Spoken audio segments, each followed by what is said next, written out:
రాష్ట్ర ప్రజలందరూ ఒక్కసారి గమనించమని కోరుతున్నా. ఈ దేశంలో షెడ్యూల్డ్ కాస్ట్గా ఆర్టికల్ 341లో పేర్కొన్న విధంగా షెడ్యూల్డ్ కాస్ట్లో 1108 కులాలను చేర్చబడ్డాయి. భారతదేశం మొత్తం కూడా 1108 కులాలు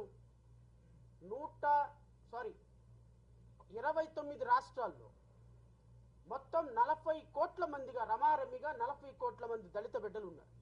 ఈ 40 కోట్ల మంది దళిత బిడ్డలు నిజంగా గనక ఏదో ఒక రోజు ఒక తాటి మీదకి వస్తే ఈ దేశంలో రాజ్యాధికారం బాబాసాహెబ్ అంబేద్కర్ కలల కన్నా రాజ్యాధికారం సాధించడం పెద్ద కష్టమేం కాదు. ఎందుకంటే ఈ దేశంలో సింహభాగంగా ఉన్నటువంటి 25% ఉన్నటువంటి దళిత బిడ్డలు ఒక రోజు ఒక తాటికి వస్తే ఖచ్చితంగా ఈ దేశంలో ఢిల్లీ పీఠాన్ని శాసించటం పెద్ద కష్టమేం కాదు. ఎందుకు కష్టం కాదనేది మాట కూడా నేను చెప్తున్నా. 2014, 2019, 2024లో రమారమి భారతీయ జనతా పార్టీకి వచ్చినటువంటి టోటల్ ఓట్లు 2024 సెన్సస్ క్యాలిక్యులేషన్ ప్రకారం, ఎలక్షన్ కమిషన్ రిపోర్ట్ల ప్రకారం 23,72,59,000 ఓట్లు వచ్చినాయి. 240 కాన్స్టిట్యున్సీలకి ఈ దేశంలో ప్రధానమంత్రి పీఠం అధిరోహించినటువంటి నరేంద్ర మోడీకి వచ్చిన ఓట్లు, Bharatiya Janata party and align గ్రూప్కి వచ్చినటువంటి ఓట్లు 23 కోట్ల మంది. 23 కోట్ల మంది ఓట్లేస్తే ప్రధానమంత్రి పీఠంలో కూర్చున్నారు.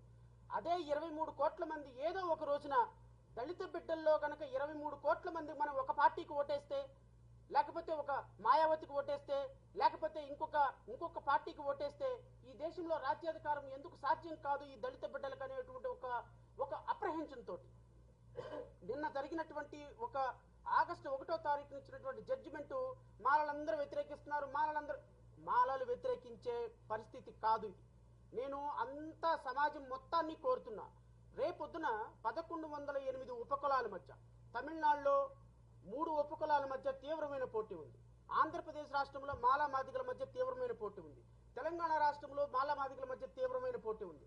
ఇక్కడ ఒకే సింపుల్ ఎగ్జాంపుల్ చెప్తా. ఆంధ్రప్రదేశ్ రాష్ట్రంలో ఉన్న ఇప్పుడు మాలలకి శత్రువు ఎవరండి? ప్రధాన శత్రువు మాదిగలుగా చూపించబడుతున్నారు.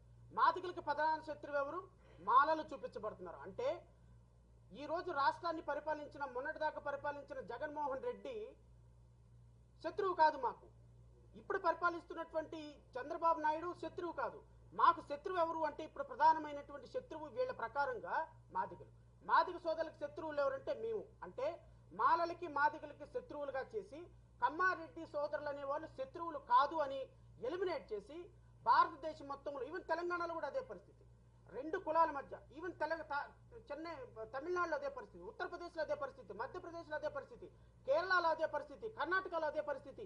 ఇలా రాష్ట్రాల్లో ఉన్నటువంటి ఉపకులాల మొత్తాన్ని కూడా విభజించేసేసి వీళ్ళు కొట్టుకుని చచ్చిపోయేటట్టుగా దేశంలో ఇంక ఎప్పటికీ రాజ్యాధికారం సాధించకుండా 40 కోట్ల మంది ప్రజలని 400 విభాగాలుగా విభజించినటువంటి అత్యంత దుర్మార్గకరమైనటువంటి జడ్జిమెంట్ ఈ జడ్జిమెంట్. ఇప్పుడు చెప్పండి, ఇది ఒక మాలలకే ఇబ్బందా, లేకపోతే బాబాసాహెబ్ కలల కన్నా రాజ్యాధికారానికి ఇబ్బందా? ఈ రాజ్యాధికారాన్ని సాధించాలి అంటే అందరూ ఒకటిగా ఉండాలని రిజర్వేషన్ పెడితే ఆ రిజర్వేషన్ మీ ఇష్టం వచ్చినట్టు పప్పు బెల్లాల్లాగా పంచుకోవచ్చని సుప్రీంకోర్టు చెప్తే ఒక భారతీయ జనతా పార్టీకి సంబంధించినటువంటి ఒక ప్రధానమంత్రి ఒక ఉపకులానికి సంబంధించినటువంటి మీటింగ్ హైదరాబాద్ లో పెడితే ఢిల్లీ నుంచి పరిగెత్తుకుంటూ అక్కడికి వచ్చి కూర్చొని పక్కన కూర్చోబెట్టుకొని వాటేసుకొని ఓదార్చినటువంటి చరిత్ర ఇంకో పోరాటానికి ఉందా? ఎందుకంటే మందకృష్ణ మాదిగ అనేటువంటి ఒక వ్యక్తిని అడ్డం పెట్టుకొని ఈ దేశంలో దళితులు రాజ్యాధికారానికి రాకుండా మోడీ పన్నిన పన్నాగమే సుప్రీంకోర్టు జడ్జిమెంట్ ద్వారా ఈ దేశ చరిత్రని మార్చడానికి అవకాశం ఉన్నటువంటి ఒక దుర్మార్గకరమైనటువంటి జడ్జిమెంట్ గా నేను అభివర్ణిస్తున్నా. ఖచ్చితంగా చూసే ప్రజలు కూడా దీన్ని అప్రిషియేట్ చేయండి. ఈరోజు ఎస్సీలకే వచ్చింది, కానీ ఈ జడ్జిమెంట్ ద్వారా ఆర్టికల్ 341 ప్రకారం అవకాశం లేనప్పుడు ఆర్టికల్ 342 ప్రకారం ట్రైబల్ పీపుల్ కూడా రేపొద్దున వర్తిస్తుంది. ఎరికల వాళ్ళు కొంచెం ముందుకెళ్లారు, యానాది వాళ్ళు ఇంకా తక్కువగా ఉన్నారని వాళ్ళ మధ్య రేపు విభజన తీసుకొస్తారు, వాళ్ళ మధ్య రిజర్వేషన్ తీసేస్తారు. సో మాలకి మాదిగకి 59 ఉపకులాలకే కాదు, భారతదేశంలో ఉన్న 1108 ఉపకులాలకి ట్రైబల్ పీపుల్ కూడా రేపొద్దున ఈ జడ్జిమెంట్ అనేది ఒక స్థిరాఘాతం కాబోతుంది అని ఒక మెసేజ్ ఇవ్వటం కోసమే మేము చేస్తున్నటువంటి ప్రయత్నం, ప్రసాద్ గారు చేస్తున్నటువంటి ప్రయత్నం. ఈ ప్రయత్నాన్ని అప్రిషియేట్ చేయండి. ప్రయత్నంలో లొసుకులు వెతకండి. నిజాయితీగా నిష్కల్మషమైనటువంటి మనసుతో ఒక బృహత్తరమైనటువంటి కార్యాన్ని తమ భుజాలకు ఎత్తుకున్నటువంటి దేవి ప్రసాద్ గారి వెంట నడవటానికి ఈ యావత్ దళిత సమాజం మొత్తం, అంబేద్కర్ వాదులు మొత్తం సిద్ధంగా ఉన్నారని అయితే నేను ఈ వేదిక నుంచి ప్రకటిస్తున్నా. ఇది పోరాటం ఇంతటితో ఆగదు సోదరుల. నేను ముఖ్యమంత్రి చంద్రబాబు నాయుడికి, ప్రతిపక్ష నాయకులు జగన్మోహన్ రెడ్డికి, ఈ దేశంలో రాష్ట్రంలో ఉప ముఖ్యమంత్రిగా ఉన్న పవన్ కళ్యాణ్కి, ఈ దేశాన్ని పరిపాలిస్తున్న నరేంద్ర మోడీకి చెప్తున్నా, 80 లక్షలుగా ఉన్నటువంటి ఉపకులంలో ఒక మాల సామాజిక వర్గాన్ని మీరు అవమానిస్తున్నారు. గుర్తుపెట్టుకోండి, వర్గీకరణ మీద మీరు ఒక్క అడుగు ముందుకు వేసినా అదే 100 అడుగుల అడుగుల్లాగా మిమ్మల్ని పాతాళాలకు తొక్కే అడుగు అయిపోతుంది. గుర్తుపెట్టుకోండి. ఈ రాష్ట్రంలో, తెలంగాణ రాష్ట్రంలో మాల సామాజిక వర్గం అనే మాత్రమే కాదు, దళిత బిడ్డలు కన్నెర్ర చేస్తే మీరు పారిపోయే రోజు ఒక రోజు వస్తుంది. ఈ పోరాటం ఇంతటితో ఆగదు.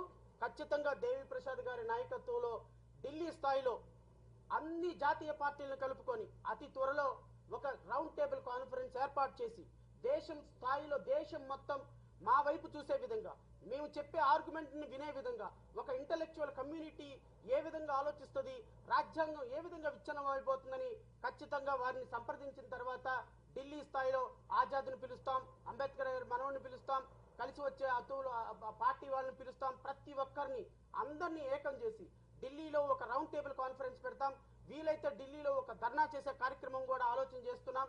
అవసరమైతే మా సెగ ఢిల్లీ తాకే విధంగా, ప్రతి ఒక్క గుండె చప్పుడు వినే విధంగా మేము ఒక అద్భుతమైనటువంటి ప్రణాళికని ప్రజల సహకారంతో, మేధావుల సహకారంతో, అంబేద్కర్ వాదుల సహకారంతో, రాజ్యాంగ పరిరక్షణ సహకారంతో దేవి ప్రసాద్ గారి నాయకత్వంలో ముందుకెళ్ళటానికి ఒక రాజకీయ పార్టీగా నేనైతే 2 కళ్ళ సిద్ధాంతంలో లేను. ఎందుకంటే నాకు సంబంధించినంత వరకు రాజ్యాంగం ప్రామాణికం. రాజ్యాంగం విచ్ఛిన్నమైతే అది మాలకి మంచిది కాదు, మాదిగలకు మంచిది కాదు. రేపొద్దున క్రిమిలేయర్ సిస్టమ్ వచ్చి, ఫస్ట్ జనరేషన్ రిజర్వేషన్ వచ్చి, మాదిగ సోదరుడు ఉద్యోగం కోల్పోతే ఫైట్ చేయాల్సింది నేనే, ఫైట్ చేయాల్సింది ప్రసాద్ గారే, ఫైట్ చేయాల్సింది రామారావు గారే, ఫైట్ చేయాల్సింది మల్లేశ్వరియే. సో రేపు మాదిగ సోదరులకు వచ్చినా, మాల సోదరులకు వచ్చినా, ఈవెన్ రాజ్యాంగంలో హక్కులు కోల్పోయిన ఏ కమ్యూనిటీ వారికి వచ్చినా ఫైట్ చేసేదానికి మేము రెడీగా ఉన్నాం. కారణం, we love constitution, we respect constitution, we respect Ambedkar ideology, because Ambedkar constitution is not ruling only for the SC/ST people, it is for the country. 140 కోట్ల మంది యొక్క హక్కుల్ని కాపాడే రాజ్యాంగం విచ్ఛిన్నం కాకుండా చూడవలసిన బాధ్యత మా మీద ఉన్నది. ఖచ్చితంగా దీన్ని మేము ముందుకు తీసుకుపోతాం. ఢిల్లీ స్థాయిలో మా పోరాటం కొనసాగుతుంది. And last but not least, Delhi వేదికగా, హైకోర్టు వేదికగా ఎవ్రీ స్టేజ్ లో ఖచ్చితంగా ఎంపెరికల్ డేటా తయారు చేయకుండా, క్వాంటిఫైబుల్ డేటా తయారు చేయకుండా